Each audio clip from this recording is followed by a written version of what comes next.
with Pablo, what kind of a value does he bring, especially like we talk a lot about Ant and getting him to see the game and think the game a little bit. Just where does he fit into that equation for you guys? I mean, at the top of the list, he's just an incredible asset, guy to have on the staff because of his playing experience, and just not just in the NBA, but he's got great ideas from Europe. He's a point guard, super cerebral, been able to impart that knowledge. His high level player development. He's kind of one of those guys, and not kind of, he's one of those guys in the meetings where he'll always have like this different perspective. He's part ex-player. He's not afraid to go against the grain, and offering up, fight hard for his beliefs. Super supportive. Yeah, I mean, he's been incredible. It's been just to watch him like get better and grow and grow and grow. He deserves a ton of credit for turning around our offensive, performances this season. Like he's the guy. Like, he dug into it. He took it personally when it wasn't working, and he's had solutions, which is the most important thing. Was there one or two that he really brought up that kind of helped to turn it? Or you mean like solutions or like pivots? I mean, some of it was just, I think, kind of going back to the basics for sure.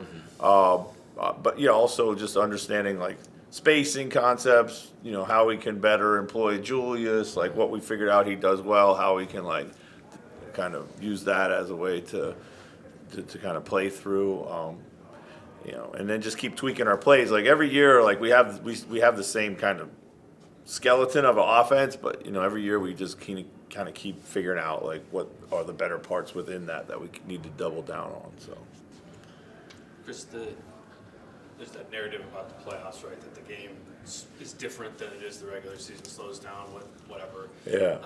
To what extent is that true, and in what ways do you practically see that? I don't think it's as true as it used to be. There were a lot of teams that didn't run traditionally.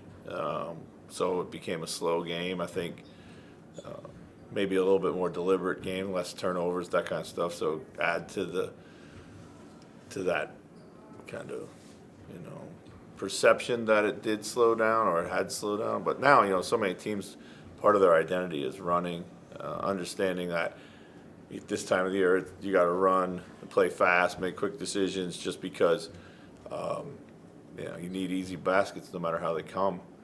I mean, the rule changes have really kind of led us to this place, which is good. You go back 30 years in the NBA and beyond, it was just a lot of iso ball, which is traditionally played slow.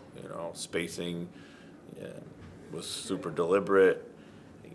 So everything was designed to take advantage of the spacing and rules. So it's just a different game now. And if you don't play with speed and fluidity, and we've seen a number of teams, win by doing it. I mean, so I don't think it's as pertinent as it used to be. So you guys, one of your big advantages for years has just been length in general. Yeah. The Lakers obviously have lineups where they can put up 4 guys at Right. 7-foot wingspans. What's the biggest challenge of playing against length? Finishing in and around the basket generally. They do a good job of getting their hands on a lot of passes. Tip balls, deflections. You gotta really be mindful of your spacing. They do a good job of using their length to close you out pretty quickly. Being able to be shot ready, and just there can't be any decision lag time in your decision making when you catch the ball. Like all that kind of stuff gets intensified against length. With the Lakers transition, it seems like a lot of there's hit-ahead passes. Yeah, like a lot of home run passes. Yeah, how do you is that different than facing a team that just gets it, grabs and goes Sure. in a different way? For sure. I mean, they'll have guys that do that too. LeBron's a locomotive in transition by himself, but they really value the long pass, and you got to get back and basically just got to play like you're a deep safety in football. Do you feel like when you were practicing potential coverages that they could throw at you, that it was things that you saw during the regular season, or things that maybe that you could show on film, or more that you had to simulate? Their coverages against us. Yeah. I mean, of course, I think we took. We've seen a lot, and Ant's seen a lot in particular. But we've kind of looked at their defense and tried to expect them to play somewhat within the personality of their defense, and the things that we've seen them do against, some of the guys who comp some of our guys. So, that's all you can do at this point in time. So. Still, like, listen and read stuff now, and it's, like, about how Rudy might struggle against a smaller lineup and stuff. Have you ever seen the thing where, like, sometimes perception and reality can kind of be so different? Yeah, almost all the time. I mean, yeah, there's no doubt about it.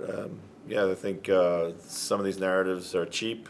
They're easy. They grab a hold of them and they just spin them all the time. And but when you study what's really going on, what the numbers might say, or being true to yourself in a lot of ways, and trusting in why that's been good to you, then I think there's a lot of value in that. And I don't expect the average fan to dig into all those things, but that's our job.